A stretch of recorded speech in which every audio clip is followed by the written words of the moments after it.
नमस्कार, दिन भर की बड़ी खबरों में आपका स्वागत है। मैं हूं अंशिता श्रीवास्तव।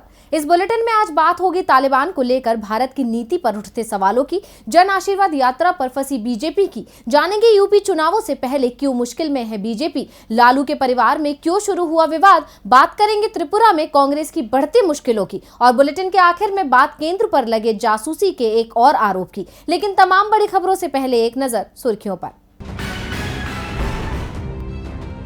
पीडीपी प्रमुख महबूबा मुफ्ती ने तालिबान का उदाहरण देकर मोदी सरकार को दी चेतावनी, हमारे सब्र का और ना लो इम्तिहान। वाजपेयी की तरह कश्मीरियों से बात करे मोदी सरकार, नेहरू की जगह होती बीजेपी सरकार तो भारत में नहीं होता कश्मीर। पंजाब में गन्ना किसानों ने लगाया रेल और हाईवे पर जाम, 2 दर्जन ट्रेनें रद्द। पंजाब में कई हाईवे पर लगा लंबा जाम, गन्ने की एमएसपी को बढ़ाने की मांग कर रहे हैं किसान। दिल्ली में अब पहले की तरह ही खुलेंगे बाजार, सरकार ने बाजारों को खोलने की समय सीमा हटाई। कोरोना के चलते दिल्ली के बाजारों को रात 8 बजे तक खोलने की थी इजाजत। कांग्रेस ने साधा मोदी सरकार पर निशाना, कहा नरेगा में हुआ 935 करोड़ का घपला, भारत सरकार के ग्रामीण विकास मंत्रालय के ऑडिट में हुआ खुलासा। सुर्खियों के बाद बात आज की सबसे बड़ी खबर की, जिस पर चर्चा के लिए हमारे साथ मौजूद हैं हमारे एडिटर इन चीफ राजीव जी। राजीव जी, आपका स्वागत। धन्यवाद अंशिता। चर्चा शुरू करने से पहले खबर अफगानिस्तान की। अफगानिस्तान के हालात दिन पर दिन खराब होते जा रहे हैं। हर देश अपने नागरिकों को अफगानिस्तान से निकालने में जुटा हुआ है, तो कई देश तालिबान के संपर्क में भी हैं। इस बीच नॉर्दर्न एलायंस ने भी नए सिरे से तालिबान के खिलाफ लड़ाई शुरू कर दी है, जिससे हालात और खराब होने का अंदेशा जतलाया जा रहा है। तो क्या चल रहा है अफगानिस्तान में, देखिए रिपोर्ट। अफगानिस्तान के हालात दिन पर दिन खराब होते जा रहे हैं। हर देश अपने नागरिकों को अफगानिस्तान से निकालने में जुटा हुआ है। अफगानिस्तान के हालात इतने खराब हैं कि कुछ देशों को छोड़ पूरी दुनिया में दहशत और अफगानियों के लिए चिंता है। इसी मसले पर लगातार सभी देशों के बीच बातचीत भी हो रही है। अब इसी बीच चीन और पाकिस्तान की तरह एक और देश तालिबान से हाथ मिलाने का मन बना रहा है। ब्रिटिश प्रधानमंत्री बोरिस जॉनसन ने शुक्रवार को कहा कि अफगानिस्तान पर आतंकवादियों के कब्जे के बाद अगर आवश्यक हो तो ब्रिटेन तालिबान के साथ काम करेगा। इस बीच अफगानिस्तान के पूर्व राष्ट्रपति अशरफ गनी के भाई हशमत गनी ने भी तालिबानियों से हाथ मिलाने का ऐलान कर दिया। माना जा रहा है कि हशमत गनी के तालिबान को समर्थन देने से आतंकी संगठन को मजबूती मिल सकती है। बता दें कि हशमत गनी अशरफ गनी का भाई है और इस वजह से वो अफगानिस्तान की राजनीति से अच्छी तरह से वाकिफ हैं। अब गनी भाइयों ने तो जनता को उनके हाल पर छोड़कर अपने अपने फायदे को देखते हुए फैसला ले लिया, लेकिन अफगानिस्तान की जनता को तालिबान की सत्ता मंजूर नहीं है और इसीलिए तालिबान के खिलाफ लड़ाई भी शुरू हो गई है। तालिबान के खिलाफ बने नॉर्दर्न अलायंस ने तालिबान के कब्जे से बागलान प्रांत के 3 जिलों ओले हैसर, हेड सहाल और बानो जिले को आजाद करा लिया है और आगे बढ़ते हुए कई और जिलों को घेर लिया है। इस बीच सत्ता में आते ही तालिबान ने अपने रंग दिखाना शुरू कर दिया है। अफगानिस्तान में सिर्फ अफगानी ही नहीं बल्कि अब कोई भी सुरक्षित नहीं है। बता दें कि तालिबानी अपहरणकर्ताओं ने करीब 150 लोगों को पकड़ लिया था और एयरपोर्ट के पास में ही स्थित गैराज में ले गए थे। हालांकि सभी भारतीयों को वापस एयरपोर्ट पहुंचा दिया गया है। राजीव जी, अफगानिस्तान में अभी भी हजारों भारतीय फंसे हुए हैं। भारतीयों को निकालने के लिए हम पूरी तरह से अमेरिका और यूरोप पर निर्भर होते दिख रहे हैं। अफगानिस्तान भारत के करीब है, लेकिन फिर भी भारतीय विमानों को पाकिस्तान होते हुए रास्ता नहीं मिल रहा है, क्योंकि पाकिस्तान से भी हमारे जो संबंध हैं वो अच्छे नहीं हैं। अमेरिका, ब्रिटेन, चीन, रूस तालिबान से बातचीत को तैयार हैं, लेकिन भारत सरकार अपनी नीति का खुलासा नहीं कर रही है। अब तालिबान से बात हो या नहीं हो, आखिर सरकार का प्लान क्या है? मतलब सरकार चाहती क्या है, या कोई और प्लान है भी या नहीं, बताइए।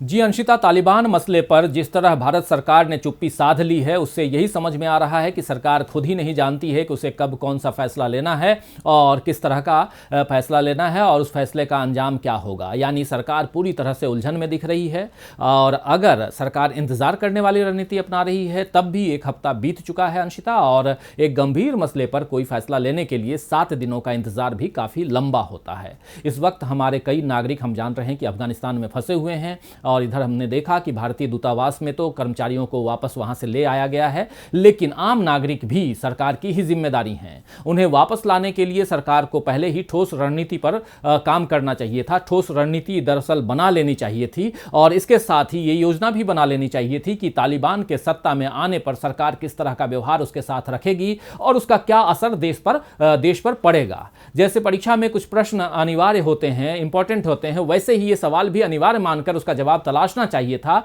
लेकिन सरकार तो खाली पेपर की तरह इसे छोड़े हुए है और इसमें असफल यानी कि फेल होने का नतीजा पूरा देश भुगतेगा, ये हम सब जानते हैं। सरकार तालिबान के मसले पर उलझन में इसलिए है क्योंकि हमारी देखी परखी विदेशी रणनीति जो है उसको यानी विदेश नीति को छोड़ने का काम इस सरकार ने किया है। एक एक करके पड़ोसी देशों से हमारे संबंध बिगड़ते गए और देश को इसी भुलावे में रखा गया कि दुनिया मोदी मोदी कर रही है। आज अगर पाकिस्तान से संबंध अच्छे रहते, नेपाल और चीन के साथ तनाव कायम नहीं हुआ होता तो भारत इस तरह सबसे बड़ा भाई होने का दावा करने के बावजूद अलग थलग नहीं पड़ा होता। इसीलिए अंशिता, अब भी वक्त है कि हम अमेरिका जैसे देशों के पीछे चलने से बाज आएं, बाहर निकलें और उससे बेहतर है कि हम उस विदेश नीति पर चलें जिसकी राह नेहरू जी ने हमें दिखाई थी, बनाई थी। तमाम जानकारी देने के लिए धन्यवाद राजीव जी। अब बढ़ते हैं अगली खबर की ओर। केंद्र में शामिल हुए नए मंत्रियों की आशीर्वाद यात्रा बीजेपी पर ही भारी पड़ती दिख रही है, खासतौर पर उन राज्यों में जहां उसकी सरकार नहीं है। महाराष्ट्र में तो बीजेपी की इस यात्रा ने पार्टी की मुसीबतें बढ़ा दी हैं। महाराष्ट्र के मुंबई में जन आशीर्वाद यात्रा निकालना बीजेपी के लिए मुसीबत बनता जा रहा है। नवनियुक्त केंद्रीय मंत्री नारायण राणे के साथ महाराष्ट्र के पूर्व मुख्यमंत्री देवेंद्र फडणवीस, भाजपा नेता प्रवीण दारेकर और पार्टी के अन्य नेता जन आशीर्वाद यात्रा निकाल रहे हैं, लेकिन यहां कोरोना को लेकर उद्धव सरकार सख्ती दिखा रही है। इसी के चलते बीजेपी की इस यात्रा के आयोजकों के खिलाफ मुंबई में कोरोना नियमों के उल्लंघन को लेकर एफआईआर दर्ज की जा रही है। पुलिस ने इस दौरान पहले तो 19 एफआईआर दर्ज की थी, लेकिन अब ये संख्या 36 हो गई है। दावा किया जा रहा है कि विले पार्ले, खेरवाड़ी सहित 7 थानों में लोक सेवक के आदेश की अवहेलना के तहत मामले दर्ज किए गए हैं। बता दें कि कोरोना की पहली और दूसरी लहर ने सबसे ज्यादा मुंबई को प्रभावित किया था, जिसके चलते अब सरकार सावधानी बरत रही है और कोरोना गाइडलाइन का उल्लंघन करने वालों पर कार्रवाई कर रही है। महाराष्ट्र सरकार का कहना है कि अभी राज्य में दूसरी लहर पूरी तरह से खत्म नहीं हुई है। बीते दिन महाराष्ट्र में 105 लोगों की जान गई है और 4365 नए मामले सामने आए हैं। बताया जा रहा है कि केंद्रीय मंत्रियों को मोदी सरकार ने अभी से ही लोकसभा चुनाव की तैयारी में लगा दिया है और अपने अपने क्षेत्रों की जिम्मेदारी सौंपी है। प्रधानमंत्री मोदी कहते हैं कोरोना रोकना है तो 2 गज की दूरी जरूरी है, लेकिन उनकी पार्टी ही प्रधानमंत्री की बातों को नहीं मान रही है, जिस कारण महाराष्ट्र में बीजेपी की मुश्किलें बढ़ती दिख रही हैं। वैसे मुश्किलें तो बीजेपी की यूपी में भी बढ़ती दिख रही हैं। एनडीए से नाराज चल रही निषाद पार्टी ने अब नए गठबंधन में जाने के संकेत दिए हैं। देखिए रिपोर्ट। यूपी विधानसभा चुनाव नजदीक आते ही आरोप प्रत्यारोप का दौर तेज हो गया है। उसी के चलते एनडीए गठबंधन के सहयोगी रहे सुबह सपा अध्यक्ष ओपी राजभर ने बीजेपी पर जमकर भड़ास निकाली। राजभर ने सिर्फ बीजेपी ही नहीं बल्कि सपा को भी आड़े हाथों लिया। राजभर ने कहा कि आजादी के बाद अति पिछड़े, अति दलितों की लड़ाई सिर्फ ओपी राजभर ने लड़ी है। अमित शाह ने कई वादे किए थे, जैसे एक समान शिक्षा, अनिवार्य शिक्षा, मुफ्त शिक्षा, घरेलू बिजली का बिल माफी, महिलाओं को 33% आरक्षण का वादा किया था, लेकिन एक भी वादा पूरा नहीं किया। इसके अलावा दूसरी पार्टियों पर निशाना साधते हुए राजभर ने कहा कि कई जातियां ऐसी हैं जो रोजगार, राजनीति, शिक्षा और स्वास्थ्य के मामले में पिछड़ी हुई हैं। इन जातियों को हिस्सेदारी देने के लिए कोई तैयार नहीं है। इनका वोट लेने के लिए सब आ जाते हैं। हम लोगों के साथ भेदभाव हो रहा है। इसी के साथ ही राजभर ने निषाद पार्टी के अध्यक्ष संजय निषाद को साथ आने का भी न्योता दिया। राजभर के बयान का समर्थन करते हुए संजय निषाद ने कहा कि उनके वर्ग की सभी ने अनदेखी की है। इससे पता चलता है कि निषाद और राजभर दोनों ही नाराज हैं और दोनों के साथ आने के संकेत भी मिल रहे हैं। इसके अलावा सुबह सपा अध्यक्ष ओपी राजभर ने कहा कि 27 अक्टूबर को हमारी पार्टी का स्थापना दिवस है। इस मौके पर हम गठबंधन को लेकर अपने पत्ते खोलेंगे। अब देखना होगा कि बीजेपी से सीटों को लेकर चल रही खींचतान के बीच क्या निषाद करेंगे राजभर का न्योता स्वीकार या फिर कोई और ही मार ले जाएगा बाजी। राजभर के भागीदारी मोर्चा में यदि निषाद पार्टी शामिल हुई तो इसका सबसे बड़ा नुकसान बीजेपी को ही होगा। पार्टी अब निषाद को मनाने में जुटी है। रूठने मनाने का खेल सिर्फ बीजेपी में ही नहीं चल रहा है, विरोधी दल भी इससे परेशान दिख रहे हैं। बिहार में आरजेडी के अंदर तेज प्रताप के तेवरों ने पार्टी के साथ परिवार की भी नींद उड़ा दी है। तो क्या कहा है तेज प्रताप ने, देखिए रिपोर्ट। बिहार की सियासत में इन दिनों राष्ट्रीय जनता दल में जोरदार घमासान मचा हुआ है। खबरें आ रही हैं कि लालू यादव के बेटे तेजस्वी यादव और तेज प्रताप यादव के बीच सब कुछ ठीक नहीं है। तेजस्वी ने हाल ही में तेज प्रताप को अनुशासन में रहने की नसीहत भी दी थी। इसके बाद माना जा रहा था कि बात अब हाथ से निकल चुकी है, लेकिन अब तेज प्रताप के तेवर थोड़े नरम पड़ते दिखाई दे रहे हैं। हमेशा जगदानंद सिंह को अपने निशाने पर लेकर खरी खोटी सुनाने वाले तेज प्रताप अपने छोटे भाई के साथ अच्छे संबंधों की दुहाई दे रहे हैं। तेज प्रताप ने ट्वीट करके कहा है कि चाहे जितना षड्यंत्र रचो, कृष्ण अर्जुन की ये जोड़ी को तोड़ नहीं पाओगे। इससे पहले तेज प्रताप ने तेजस्वी को बच्चा, जगदानंद सिंह को शिशुपाल और संजय यादव को दुर्योधन तक कह दिया था, लेकिन अब उनका गुस्सा शांत होता नजर आ रहा है। इसीलिए तेज प्रताप शुक्रवार को तेजस्वी यादव से मिलने भी पहुंचे थे, लेकिन उनकी तेजस्वी से बातचीत नहीं हो पाई। इसके बाद तेज प्रताप ने कहा कि वो अब पार्टी दफ्तर में भी जनता दरबार लगाएंगे। जो लोग पार्टी को बदनाम कर रहे हैं, दूसरों को आगे बढ़ने से रोक रहे हैं और जल रहे हैं, उनसे वो नाराज हैं। तेज प्रताप के तेवर नरम पड़ने के बाद तेजस्वी भी मामले को संभालते नजर आ रहे हैं। उन्होंने बड़े भाई तेज प्रताप से मुलाकात ना हो पाने पर सफाई दी है। तेजस्वी ने कहा है कि तेज प्रताप आए थे, हमारी उनसे मुलाकात भी हुई थी, लेकिन 4:30 बजे सोनिया गांधी की मीटिंग थी और मीटिंग में मुझे शामिल होना था, इसीलिए हम उनसे मिल नहीं पाए। इसी के साथ ही उन्होंने तेज प्रताप की जगदानंद सिंह से नाराजगी के सवाल पर कहा कि नाराजगी होती रहती है, लेकिन ये सब स्थिर नहीं रहता, रूठों को मना लिया जाता है। अब दोनों भाइयों के मिलाप के बाद माना जा रहा है कि पार्टी में छिड़ी कलह शांत हो गई है।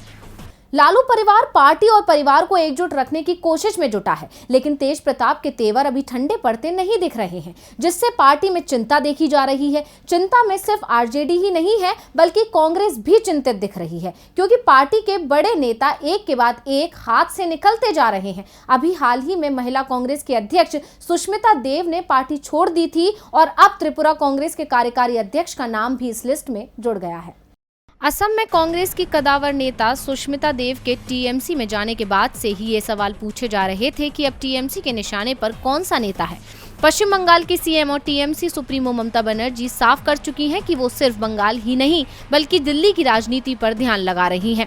इसके लिए जरूरी है कि टीएमसी बड़ी राष्ट्रीय पार्टी बने और टीएमसी ने इसकी तैयारियां भी तेज कर दी हैं। इस बीच त्रिपुरा में कांग्रेस के कार्यकारी अध्यक्ष पीयूष कांति विश्वास के इस्तीफे की खबर भी आ गई है। विश्वास ने अपने इस्तीफे का ऐलान ट्विटर पर कर दिया है। वैसे उन्होंने किसी भी दल में जाने की बात तो नहीं की है, लेकिन दावा किया जा रहा है कि जल्द ही वो भी टीएमसी में शामिल हो सकते हैं। इसे लेकर विश्वास की ममता बनर्जी के भतीजे अभिषेक बनर्जी से बातचीत भी हो चुकी है। अपने इस्तीफे का ऐलान करते हुए पीयूष कांति विश्वास ने ट्वीट किया, मेरे लिए पद से इस्तीफा देना बहुत परेशान करने वाला है। मैं सोनिया गांधी का काफी आभारी हूं, जिन्होंने मुझे पार्टी की सेवा करने का मौका दिया। मैं राजनीति से दूर होना चाहता हूं और वापस अपने पेशे में जा रहा हूं। अपने ट्वीट में भले ही पीयूष राजनीति से दूर जाने की बात कर रहे हों, लेकिन खबरें हैं कि पीयूष टीएमसी में शामिल हो सकते हैं। दावा किया जा रहा है कि इसे लेकर मुकुल रॉय और प्रशांत किशोर के साथ उनकी चर्चा हो चुकी है और जल्द ही वो अभिषेक बनर्जी की उपस्थिति में टीएमसी का दामन थाम सकते हैं। वैसे इस बात का भी दावा किया जा रहा है कि टीएमसी की ओर से त्रिपुरा में ममता बनर्जी की बड़ी रैली का आयोजन किया जाएगा, जिसमें विश्वास को टीएमसी में शामिल कराने का ऐलान किया जाएगा। और बुलेटिन के आखिर में बात केंद्र पर लगे जासूसी के एक और आरोप की। केंद्र सरकार पर एक बार फिर जासूसी करने के आरोप लग गए हैं। पेगासस जासूसी को लेकर पहले ही सरकार विपक्ष के निशाने पर है, लेकिन अब सरकार पर जासूसी को लेकर एक और बड़ा आरोप लग गया है और यह आरोप लगाया है आम आदमी पार्टी ने। तो किस आधार पर लगा सरकार पर जासूसी का आरोप और किसने किया ये खुलासा, जानेंगे इस रिपोर्ट में। केंद्र सरकार की मुश्किलें कम होने का नाम ही नहीं ले रही हैं। सरकार पर एक के बाद एक कई बड़े आरोप लग रहे हैं और सरकार हर तरफ से विपक्ष के निशाने पर है। पहले ही पेगासस जासूसी कांड के मामले में सरकार सवालों में घिरी हुई है और अब दिल्ली के उप मुख्यमंत्री मनीष सिसोदिया ने भी मोदी सरकार पर एक बड़ा आरोप लगाया है।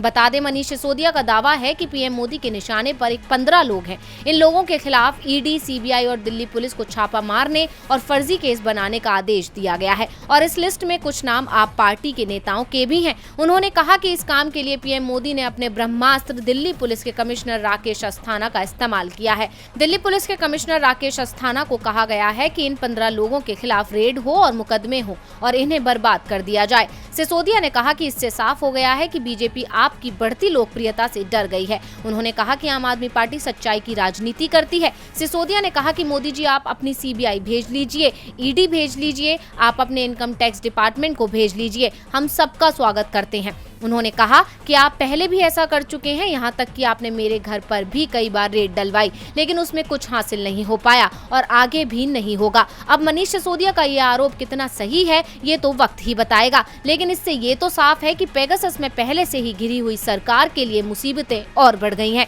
तो आज इस बुलेटिन में बस इतना ही। देखते रहिए DV लाइव। नमस्कार।